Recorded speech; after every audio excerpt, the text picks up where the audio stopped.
नमस्कार, मैं हूं रविंद्र जैन और आप देखना शुरू कर चुके हैं सबकी खबर। आज मैं आपको एक बड़ा रोचक किस्सा सुनाने जा रहा हूं और वो है मध्य प्रदेश के दल बदलू विधायकों के किस्से।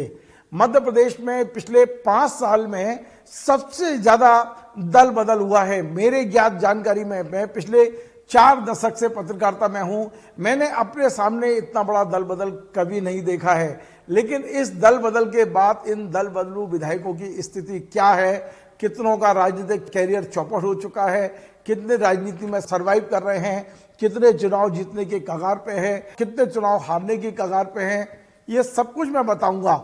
लेकिन पहले मैं बता दूं कि मध्य प्रदेश में 2018 से 2023 के बीच में 27 ऐसे विधायक हैं जो कांग्रेस छोड़कर भारतीय जनता पार्टी में गए हैं और एक ऐसे विधायक भी हैं जो भारतीय जनता पार्टी छोड़कर कांग्रेस में गए।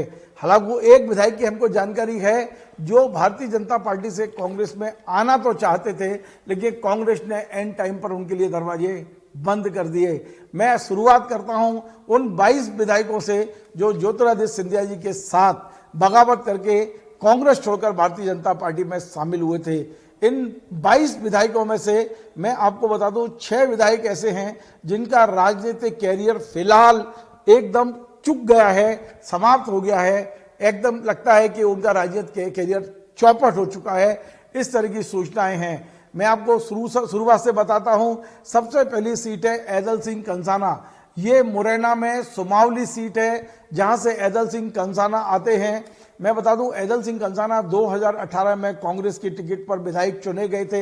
यद्यपि वे सिंधिया समर्थक नहीं रहे कभी भी, उन्हें दिग्विजय सिंह का समर्थक माना जाता है। लेकिन दिग्विजय सिंह जी भी उन्हें जब कमलनाथ मंत्रिमंडल में मंत्री नहीं बनवा पाए तो उन्होंने पहले धमकी दी और बाद में सिंधिया जी जब बगावत कर रहे थे तो वे सिंधिया जी के साथ जुड़ गए और उन्होंने कांग्रेस से बगावत करके भारतीय जनता पार्टी में चले गए। इस समय भारतीय जनता पार्टी में मैं आपको बता दूं कि ऐदल सिंह कंसाना को भारतीय जनता पार्टी ने उपचुनाव में टिकट दिया था इसी सुमावली से, लेकिन वे चुनाव हार गए थे। उम्मीद की जा रही थी कि इस बार शायद भारतीय जनता पार्टी वहां कोई दूसरा नाम लाएगी, लेकिन उनके पास कोई विकल्प नहीं था। अंततः ऐदल सिंह कंसाना को सुमावली से टिकट दिया गया है। वहां काफी अच्छी फाइट बताई जा रही है अजब सिंह कुशवाहा और ऐदल सिंह कंसाना के बीच। ऐदल सिंह कुशवाहा कांग्रेस पार्टी से लड़ रहे हैं। सुमावली में फाइट बहुत तगड़ी है, ऊंट किसी भी करवट बैठ सकता है। ऐदल सिंह कंसाना विधानसभा पहुंच भी सकते हैं और रुक भी सकते हैं। पहला किस्सा ऐदल सिंह कंसाना का, जिनका कैरियर चौपट होते होते फिर से पटरी पे आया है। यदि वे चुनाव जीत गए तो विधानसभा पहुंचेंगे और हार गए तो आप समझ सकते हैं कि उनके कैरियर को कितना बड़ा झटका लगेगा। दूसरा मामला है मुरैना सीट से। मुरैना से रघुराज सिंह कंसाना कांग्रेस के टिकट पर 2018 में चुने गए। ज्योतिरादित्य सिंधिया के खास समर्थक पहले दिन से माने जाते हैं और सिंधिया जी के साथ बगावत करने वालों में ये प्रमुख नेताओं में शामिल थे। और इनके साथ भी वही दुर्भाग्य हुआ कि उपचुनाव में भारतीय जनता पार्टी ने इन्हें उम्मीदवार बनाया था, लेकिन ये चुनाव हार गए थे। वहां आपको मालूम है राकेश मावई से उपचुनाव में ये चुनाव हार गए थे, लेकिन भारतीय जनता पार्टी ने फिर से इन पे दाव लगाया है। मुरैना से रघुराज सिंह कंसाना को टिकट मिला है। वह ट्रिंगल फाइट है। वहां जो भारतीय जनता पार्टी के एक दिग्गज नेता हैं, मंत्री रहे हैं रुस्तम सिंह, उनके बेटे राकेश सिंह बहुजन समाज पार्टी से उतर गए हैं। इस कारण से कहीं ना कहीं थोड़ी परेशानी में है। लेकिन इनके साथ भी ऐदल सिंह कंसाना जैसा ही होने वाला है। यदि ये चुनाव जीत के विधानसभा आते हैं तो फिर से इनकी राजनीतिक पटरी पर बैठेगी गाड़ी, वरना इन्हें भी एक बहुत बड़ा खतरा इनके सामने होगा अपने राजनीतिक कैरियर को लेके। तीसरा नाम है गिरिराज दंडोतिया। ये दिमनी से विधायक रहे कांग्रेस से। 2018 में अच्छे वोटों से चुने गए थे, लेकिन इन्होंने भी ज्योतिरादित्य सिंधिया जी के साथ बगावत की थी और कांग्रेस छोड़कर भारतीय जनता पार्टी में चले गए थे। आपको पता है कि इन्हें भी उपचुनाव में टिकट दिया गया था, लेकिन ये भी उपचुनाव हार गए थे। इन्हें हराया था रविंद्र सिंह तोमर जो कांग्रेस से खड़े हुए थे। ये हार गए। हारने के बाद में उम्मीद कर रहे थे कि जैसे ऐदल सिंह कंसाना को टिकट मिला है, जैसे रघुराज सिंह कंसाना को टिकट मिला है, वैसे गिरिराज दंडोतिया को भी मिलेगा। लेकिन भारतीय जनता पार्टी ने गिरिराज दंडोतिया का टिकट काट के केंद्रीय कृषि मंत्री नरेंद्र सिंह तोमर को खड़ा कर दिया है। आप जानते हैं कि नरेंद्र सिंह तोमर का कद कितना बड़ा है। गिरिराज दंडोतिया तो विरोध करने की स्थिति में भी नहीं थे। फिलहाल इनका कैरियर, राजनीतिक कैरियर हमें बिल्कुल अंधकार में दिखाई दे रहा है। क्या होगा, कैसे होगा, क्या करेंगे ये नहीं पता है। लेकिन फिलहाल गिरिराज दंडोतिया पटरी से उतर चुका है उनका कैरियर। गिरिराज दंडोतिया के राजनीतिक कैरियर के सामने एक बड़ा सवाल खड़ा है। अगला है अंबा से कमलेश जाटव। ये भी 2018 में कांग्रेस के टिकट पर जीते थे। ज्योतिरादित्य सिंधिया समर्थक हैं, उन्होंने ही टिकट दिलवाई थी इनको। ये ज्योतिरादित्य सिंधिया के साथ कांग्रेस से बगावत करके भारतीय जनता पार्टी में गए थे। उपचुनाव में इन्हें टिकट दिया, ये चुनाव जीत भी गए थे और उसके बाद में अब भारतीय जनता पार्टी ने इन्हें फिर से टिकट दिया है और स्थिति ये बताई जा रही है कि ये कड़े मुकाबले में फंस गए हैं। वहाँ देवेंद्र सखवार के सामने इनका मुकाबला है। मुकाबला बहुत कड़ा है, जीत भी सकते हैं, हार भी सकते हैं, क्योंकि वहाँ सखवार समाज के वोट जाटव समाज की अपेक्षा से अधिक है और ये सुरक्षित सीट है। तो यहाँ जिससे भी हम बात कर रहे हैं, अधिकांश लोगों का कहना है कि ये सीट फंसी हुई है। अगला नाम है जो मध्य प्रदेश में राज्य मंत्री रहे ओपीएस भदौरिया का। मैं आपको बता दूं, ओपीएस भदौरिया कांग्रेस से ही जीते थे। 2018 में सिंधिया समर्थक हैं। सिंधिया को अपना नेता पहले भी मानते थे, आज भी मानते हैं और शायद आगे भी मानते रहे। मेहगांव सीट से ये चुनाव जीते थे और ये इन्होंने भी बगावत की थी। ये भी कांग्रेस से भाजपा में आए थे सिंधिया जी के साथ। उपचुनाव में भारतीय जनता पार्टी की टिकट पर ये विजयी घोषित हुए और शिवराज जी ने इन्हें राज्य मंत्री बनाया था, अपने कैबिनेट में शपथ दिलाई थी। अच्छा काम किया था, लेकिन पता नहीं क्या हुआ कि इस बार कुछ जातिगत समीकरण ऐसा हुआ कि भारतीय जनता पार्टी ने इनकी टिकट काट दी। और ऐसा कोई आरोप भी नहीं है इनके ऊपर, कोई कमी भी नहीं है, चुनाव भी जीते थे। लेकिन टिकट करने के बाद हमने देखा, ऑन स्क्रीन देखा इनको रोते हुए, मतलब बहुत ज़्यादा फूट फूट कर रो रहे थे कि किस तरह से उनकी टिकट काटी है। सिंधिया जी के सामने भी भावुक हुए थे। फिलहाल इनके राजनीतिक भविष्य पर प्रश्न चलने लग गया है, क्योंकि वहाँ पर कांग्रेस ने दिया है राहुल भदौरिया को टिकट दिया है और भारतीय जनता पार्टी ने राकेश शुक्ला को लंबे समय बाद मौका दिया है मेहगांव से। तो ओपीएस भदौरिया के भविष्य पर भी कहीं ना कहीं हमें प्रश्न चिन्ह लगा दिखाई दे रहा है। अगला है गोहद, भिंड जिले की गोहद सीट से रणबीर जाटव। मैं आपको बता दूं, रणबीर जाटव जी कभी भी सिंधिया समर्थक नहीं रहे हैं। उनके पिता पहले विधायक थे, उनकी हत्या कर दी गई थी। उसके बाद में रणबीर जाटव उस समय एसएएफ में थे, वहां से नौकरी छोड़ी, उपचुनाव लड़े, पिता की जगह विधायक चुने गए। डॉक्टर गोविंद सिंह जी इनके संरक्षक रहे लंबे समय तक, जो इस समय नेता प्रतिपक्ष हैं। लेकिन गोविंद सिंह जी से टकराव के बाद इन्होंने सिंधिया का दामन थामा था और ज्योतिरादित्य सिंधिया के साथ ही कांग्रेस से बगावत करके ये भारतीय जनता पार्टी में गए और भारतीय जनता पार्टी ने उपचुनाव में इनको टिकट दिया था। लेकिन ये वहां से चुनाव हार गए कांग्रेस के कैंडिडेट के सामने और हारने के बाद में इस बार भारतीय जनता पार्टी ने इनका टिकट काट दिया है। फिलहाल रणबीर जाटव के राजनीतिक भविष्य पर सवालिया निशान है। राजनीतिक भविष्य चौपट दिखाई दे रहा है। उन्हें सूझ नहीं पड़ रहा है कि वो किस तरह से अपनी राजनीतिक भविष्य को पटरी में लेकर आए। फिलहाल बहुत बड़े संकट में हैं रणबीर जाटव जी। अगला है प्रद्युम्न सिंह तोमर। ये सिंधिया समर्थक नहीं है, आप इन्हें सिंधिया भक्त भी कह सकते हैं। सिंधिया को यदि कोई भगवान जैसा मानता है तो प्रद्युम्न सिंह तोमर है, जो उनके पैर नहीं छूते हैं, अपना सिर उठा के उनके चरणों में रखते हैं। इस तरह की भक्ति उनकी है। प्रद्युम्न सिंह तोमर की स्थिति सबसे अच्छी बताई जा रही है। ये कांग्रेस से बगावत करके भाजपा में आए। भाजपा में आने के बाद भी इन्होंने तमाम सारे वो सब काम किए जो कांग्रेस में रह के करते थे।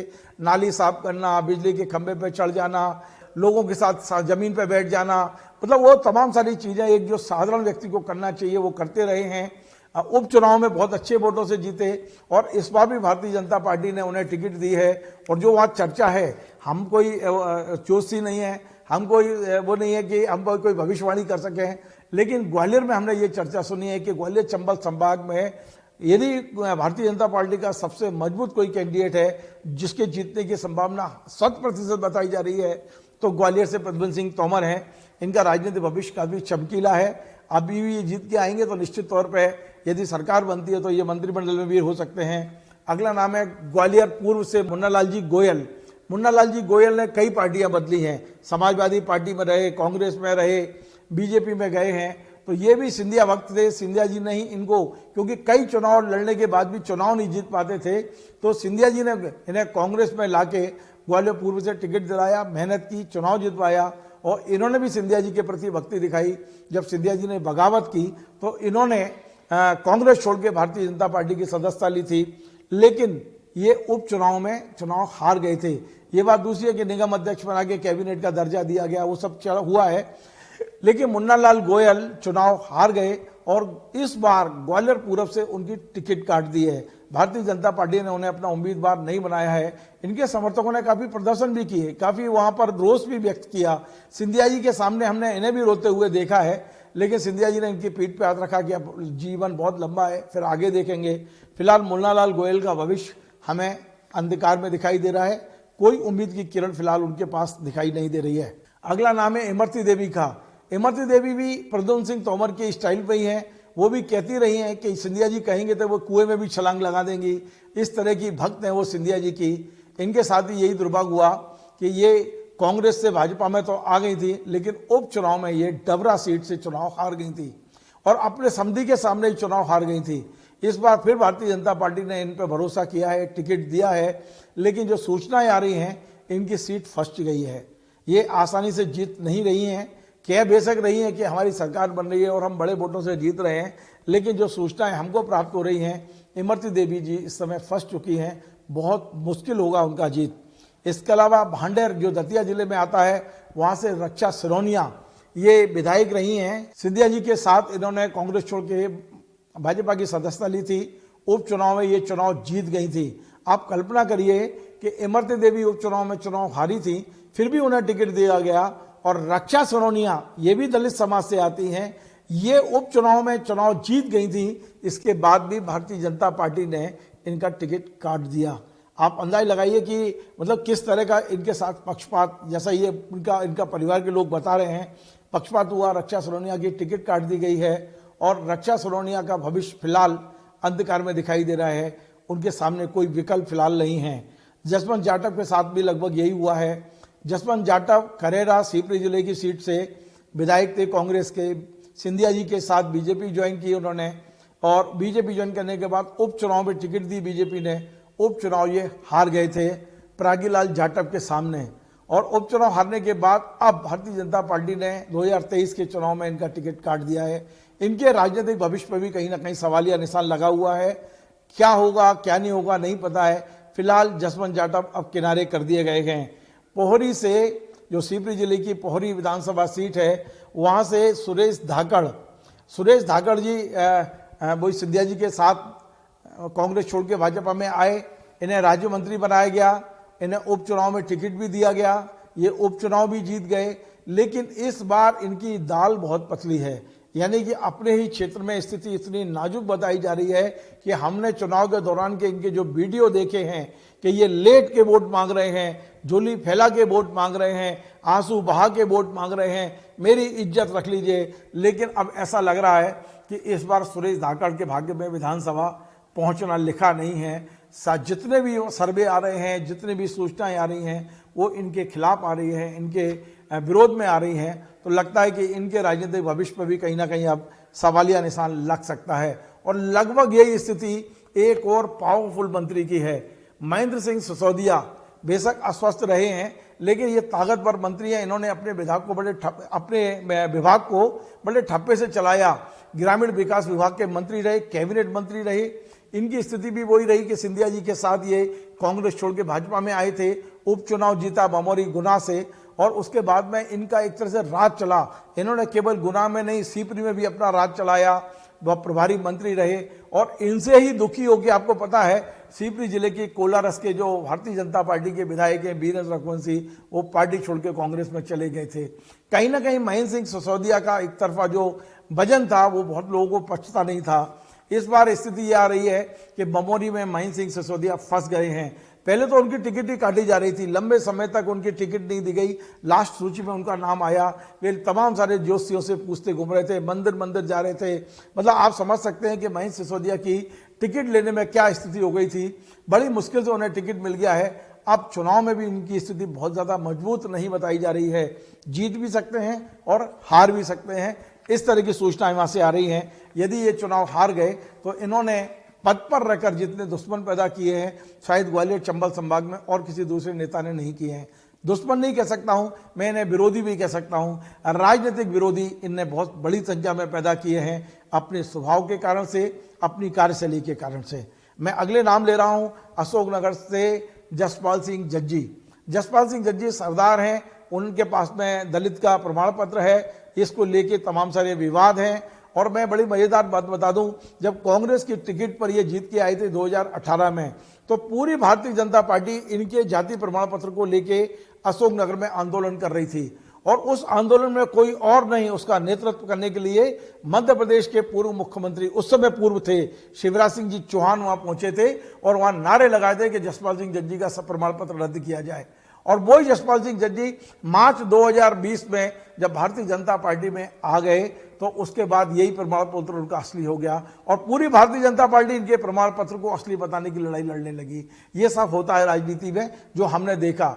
जसपाल जज्जी के प्रमाण पत्र का मामला कोर्ट भी गया, कुछ राहत मिली है, कुछ मामले अटके हैं, हमें जानकारी नहीं है। लेकिन सबसे बड़ी खबर यह है कि ये कांग्रेस से भाजपा में आए, उपचुनाव भी जीता इन्होंने और इस बार भारतीय जनता पार्टी ने उन्हें टिकट भी दिया है। लेकिन एक दुर्भाग्यपूर्ण घटना यह हो गई कि चुनाव प्रचार के दौरान इनको हार्ट अटैक आ गया। पहले इनको भोपाल रेफर किया गया, फिर बाईपास करने के लिए इनको एयर एम्बुलेंस से दिल्ली ले जाया गया और इन्होंने अपना पूरा चुनाव, एक वीडियो जारी किया था, एक मानवीय अपील थी, उसके आधार पर किया।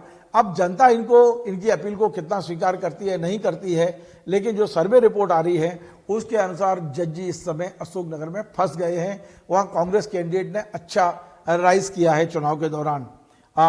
अगला नाम है बृजेंद्र सिंह यादव।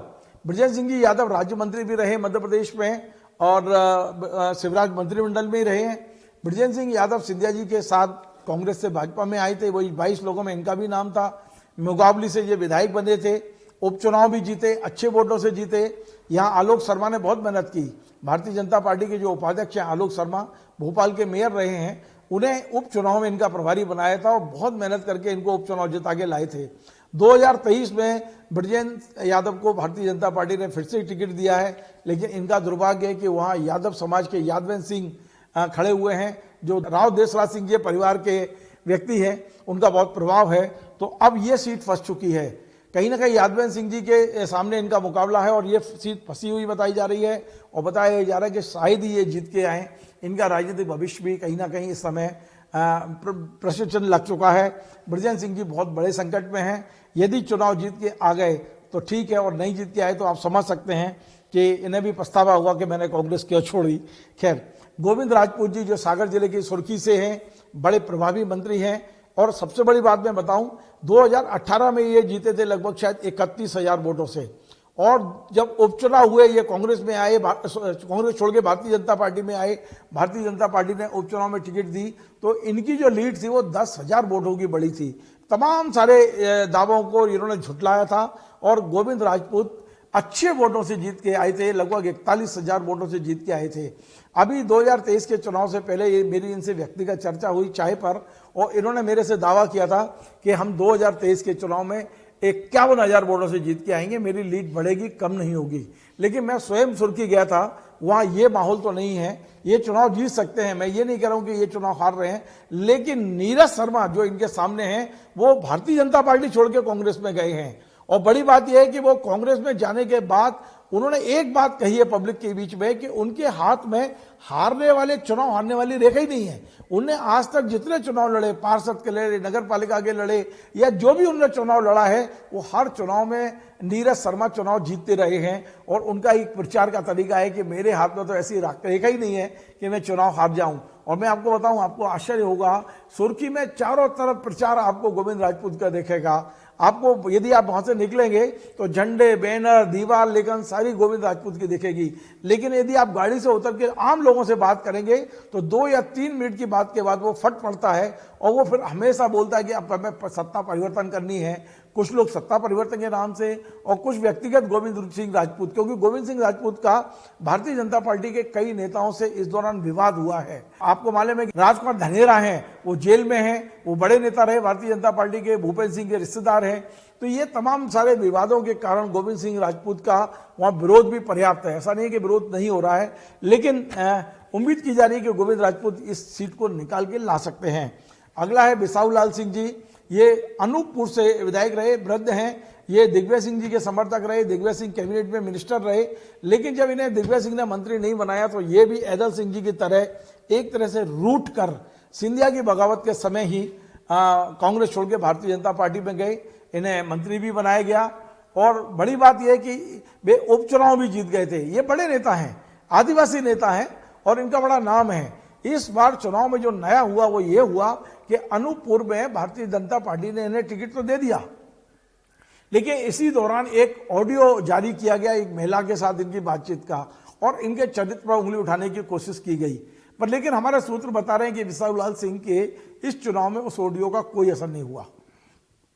बिसाहूलाल सिंह जी अच्छी स्थिति में है, चुनाव जीत के आ रहे हैं, कोई कहीं परेशानी अभी तक नहीं है। जो हमारे पास सर्वे की रिपोर्ट्स आ रही हैं कि बिसाहूलाल सिंह चुनाव जीत सकते हैं।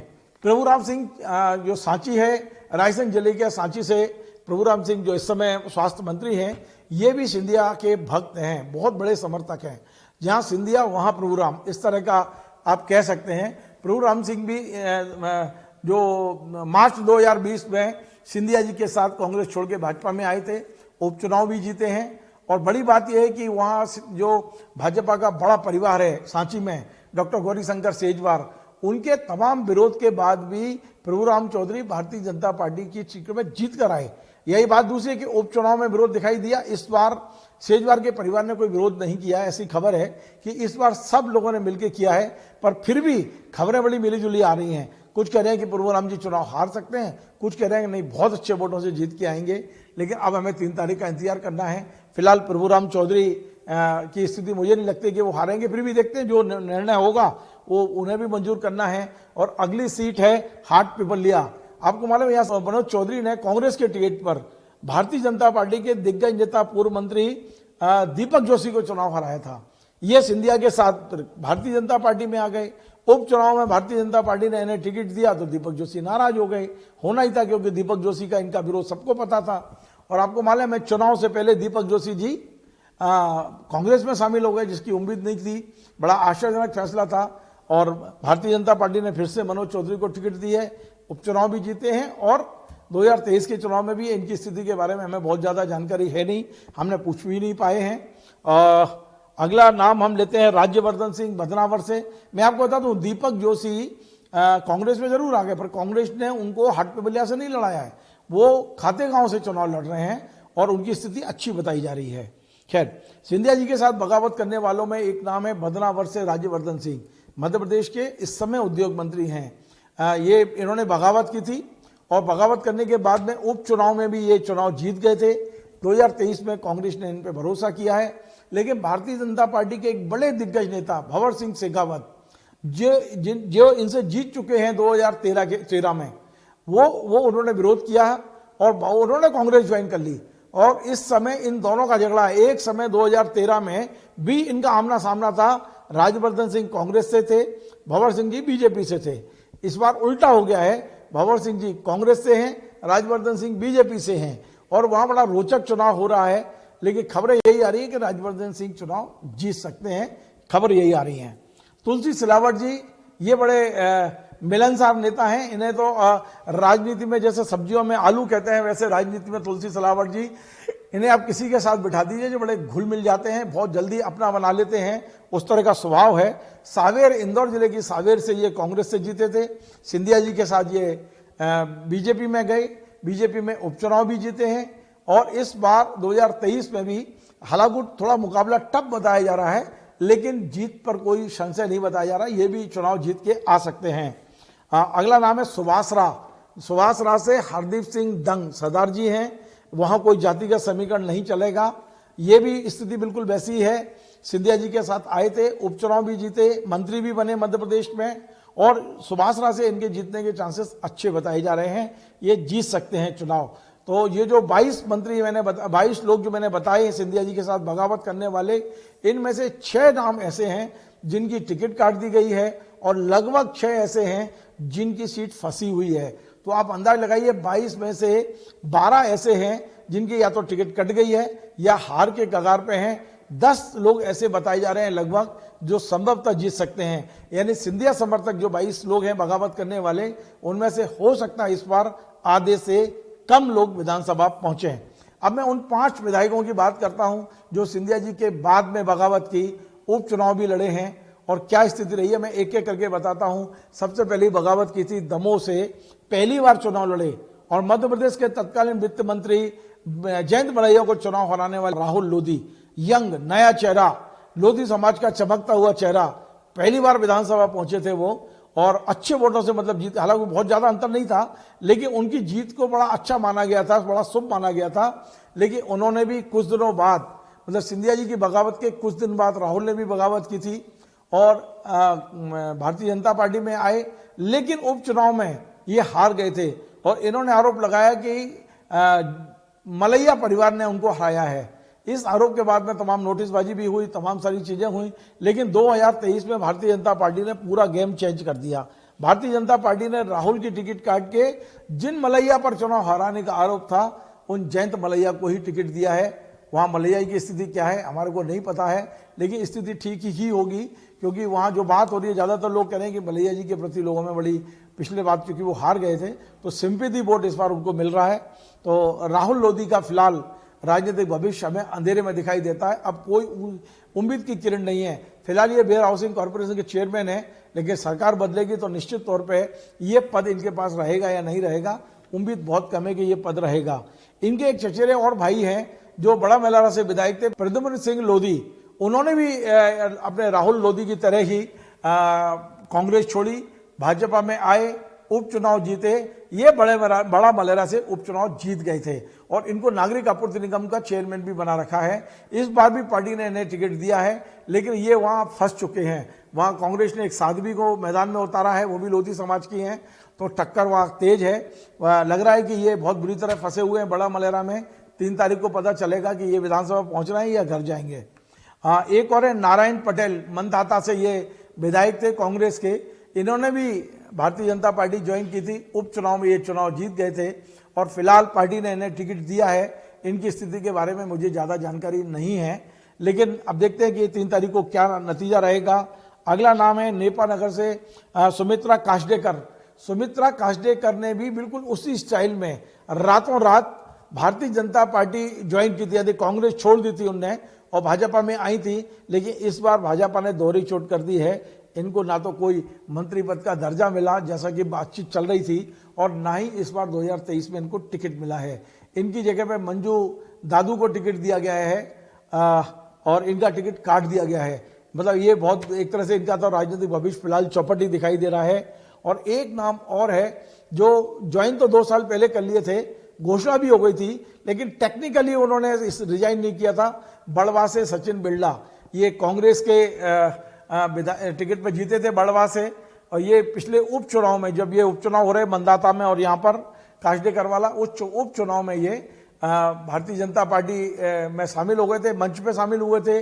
कांग्रेस ने शिकायत भी की, लेकिन स्पीकर ने शिकायत को स्वीकार नहीं किया, टेक्निकल आधार पर खारिज कर दिया। ये लगातार कांग्रेस के विधायक कहलाते रहे, टेक्निकली भाजपा में काम करते रहे, और अभी चुनाव से जस्ट पहले इन्होंने कांग्रेस से औपचारिक इस्तीफा दिया। भारतीय जनता पार्टी ने इन्हें टिकट दे दिया है।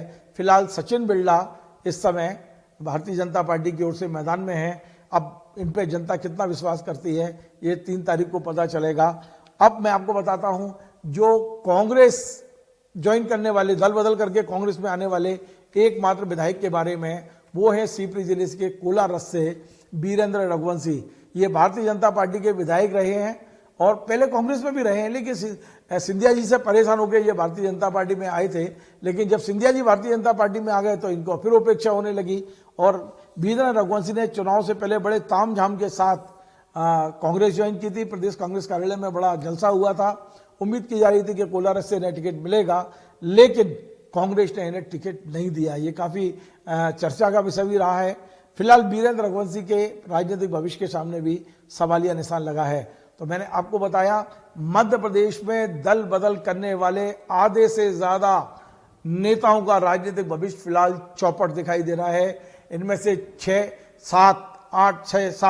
8 लोगों की या 7 लोगों की टिकट कट चुकी है। जैसे मैंने बताया, 6 सिंधिया समर्थक सिंधिया के साथ आए, उनकी टिकट कटी है। राहुल लोधी की टिकट कटी है, सुमित्रा की टिकट कटी है। इस प्रकार से 27 में से 8 विधायकों की टिकट भारतीय जनता पार्टी ने काट दी है। 19 विधायक मैदान में हैं। 19 में से भी 10-11 विधायक इस बार शायद चुनाव जीत के ना आए। तो आप अंदाज लगाइए कि 27 विधायक जो दल बदल करने वाले हैं, उनमें से इस बार 8 या 9 विधायक ही चुनाव जीतने की स्थिति में हमें दिखाई दे रहे हैं। आपको हमारा ये कार्यक्रम पसंद आए, आप इसे शेयर करें, लाइक करें, कमेंट करें और आपसे बार बार निवेदन है हमारे इस चैनल को सब्सक्राइब अवश्य करें। धन्यवाद।